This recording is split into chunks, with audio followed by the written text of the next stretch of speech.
Hello, everybody. Welcome once again to another episode of the Tigers Baseball Podcast. I am your host, Chris Schulte, and this is episode 1 of Season 2. We've got a lot to get to, so we're just going to go ahead and break it down for you right now and get into things. And first off, most importantly, I want to welcome all of you who are tuned in via the YouTube channel, which is not set up the way I want it to be yet, but we're looking, once we get to 100 subscribers, I can actually customize the channel name. And once we do that, then we'll be a little bit better off.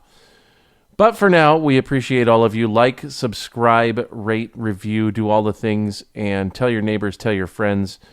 Let's get this show on the road. First and foremost, a big day news-wise for the Tigers today. It is November 30th, 2021 at the time of this recording, which means that we have all of about an hour and 26 minutes left in the current collective bargaining agreement.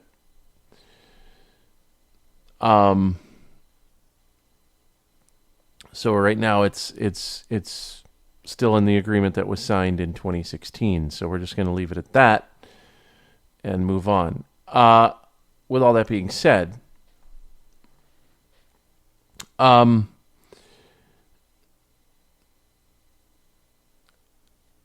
Detroit has non-tendered Matt Boyd, which we saw this coming when they signed Eduardo Rodriguez in early November to a 5-year, $77 million deal, worth up to $80 million after incentives. It is a bigger deal than it's a pretty decent deal, actually. It's not a bigger deal then, but it's a pretty decent deal, and it's a better deal than the Jordan Zimmerman deal that was signed in 2015 and finished last year for the Tigers. We'll talk about that a little bit.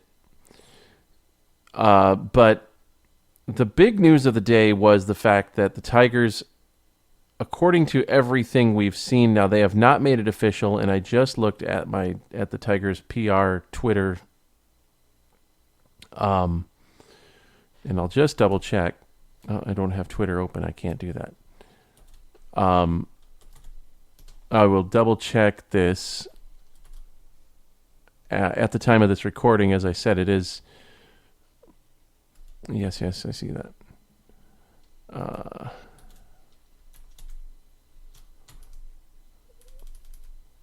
Let's go to the Tigers.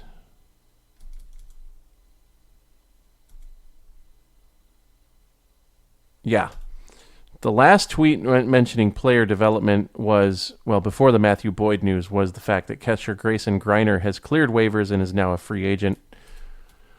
Honestly, as far as I'm concerned, you know what? Good to see you go, bud. Go out and get some money, do what you need to do. But we're gonna focus on a little bit more important news at this point. The Tigers have not confirmed this, but multiple news sources are reporting that Javier Baez is signed to a 6-year, $140 million deal with the Tigers. And to say that I'm not thrilled about it is an understatement.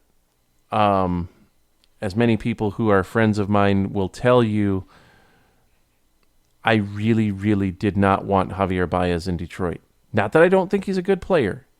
Javier Baez is an amazing player. Javier Baez can do things defensively that most people wouldn't even think are possible. I really wanted Carlos Correa. I really thought Detroit was going to spend on Carlos Correa, and I got that impression from a statement that Chris Ilitch made at the Eduardo Rodriguez press conference. That being, and I quote, this is after he was asked if he didn't have a problem signing a shortstop to a $300+ million deal. He said, and I quote, "Al will have all the resources available to him that he needs to get a shortstop here in Detroit." Now, that's a slightly misleading statement. It can be misconstrued, and I was one of those people that misconstrued it to him saying, money's no object. If money was a problem, which is what it seems to have been for Carlos Correa, because let's look at some of the other signings here. Marcus Semien got $175 million over 7 years. Corey Seager got $325 million over 10 years. So that's all well and good. We knew after last year when Fernando Tatis signed a $340 million contract extension, and then Francisco Lindor signed a $341 million contract extension, that it wouldn't be out of the realm of possibility that Carlos Correa would demand and get $350 million over 10 years. He's good enough. He's the best shortstop out there this year in the free agent class. And based on his relationship with A.J. Hinch, going back to the Houston days, based on the fact that he's certainly liked better in Detroit than he would be in L.A. or in Boston or in New York, you would think that he would have signed here. But Chris Ilitch once again decided that he was going to play Scrooge early and not give the money for him, and signed Javier Baez instead. Now here's my problem with Javier Baez. Javier Baez struck out 184 times last year. Detroit was in the top 5 in both leagues, not just the American League, in both leagues in total strikeouts last year. And one of the lowest in both leagues in walks. This guy strikes out way more than he walks. He's not going to walk 100 times. He's going to strike out nearly 200 times a year. And we signed him to a 6-year deal. Now, I don't say that Javier Baez is a bad player. He's a very good player. But when you're trying to, when you've got a young team, Derek Hill is young. Jake Rogers will be coming back in 2023. He's young. Akil Baddoo is young. Riley Green and Spencer Torkelson will be up in 2022. They are very young. When you've got a squad, Eric Haas is relatively speaking young. He's only in his 3rd year, really. When you've got a squad that is a very young squad, and right now your most patient hitter is Jeimer Candelario, that's a problem. That's a very big problem. And the Tigers really didn't address that in the offseason. Now, A.J. Hinch and Scott Coolbaugh and Mike Hessman might think, well, we can fix this. We don't need to go out and get different players. We can fix this. And if that's the case, great. Fix it. That's cool. Robbie Grossman might actually have had a few more walks last year than Candelario, now that I think about it. But the point is, you've got 2 guys who are going to walk as much as they strike out, if not more than they strike out on this squad. Other than that, you've got Miguel Cabrera, who strikes out more than he walks. You've got Jonathan Scope, who strikes out more than he walks. You just added Javier Baez, who strikes out more than he walks. You got Derek Hill that strikes out more than he walks. Victor Reyes, Harold Castro. I mentioned Torkelson and Green. They'll be up at some point in time next year. Akil Baddoo. I don't know Tucker Barnhart's numbers. Eric Haas strikes out more than he walks. So you've got people up and down this lineup, even on the bench, that aren't going to get you a walk when you need a walk. When you're down by 3 and you need 2 guys on base in the bottom of the ninth to tie the game up, Javier Baez is great if you can get 2 people on in front of him. Miguel Cabrera is still capable from time to time if you can get people on in front of him. Jonathan Scope is very good if you can get people on in front of him. Getting people on in front of him is going to be the problem when you've got guys that strike out more than they walk. So Javier Baez comes up in the bottom of the ninth with 2 out and launches a solo homer into the left field seats. That's all well and good. Now you're down by 2 instead of 3. So you only lose by 2 instead of 3. Whereas if he comes up with no out and 2 men on, then you've got a chance. Depending on how they set up the lineup, if he can get on ahead of, say, Jonathan Scope or Jeimer Candelario, then now you've got more of a chance.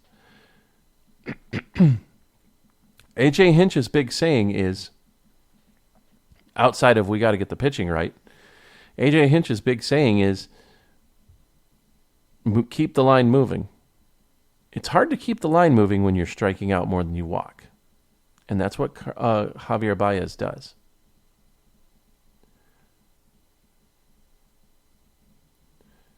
So we had every chance to get Carlos Correa.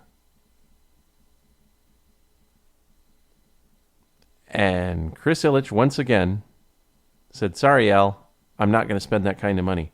Now, to be fair to Chris Ilitch, he may have been looking at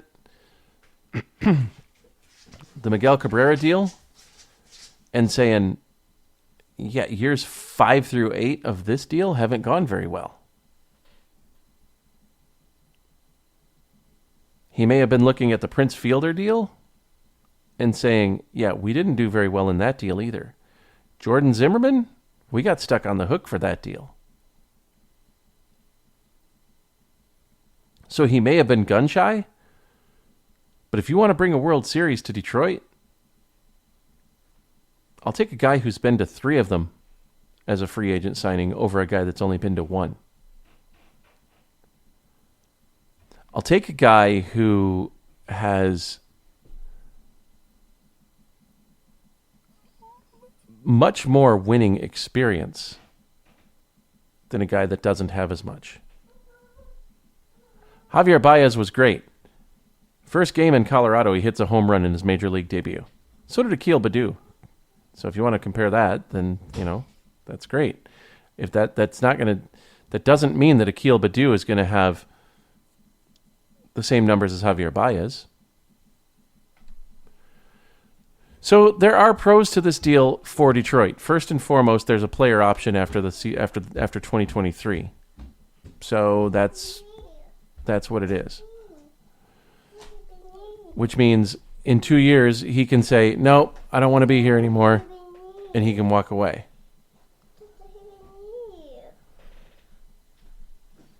So there's that. Now, what does Javier Baez bring to the table that's positive? He's won a Gold Glove. He was a runner-up for a Gold Glove. He's been an All-Star twice. He was runner-up for MVP. He's hit more than 25 home runs multiple years. He's a legitimate 2020 candidate, 20 steals, 20 homers. He can, when it's needed, provide very solid punch in the middle of that order. He can also play second base as well as shortstop. Why is this important? Because Jonathan Scope's deal ends in 2023. He's got a contract extension that they signed earlier this year that goes through 2023.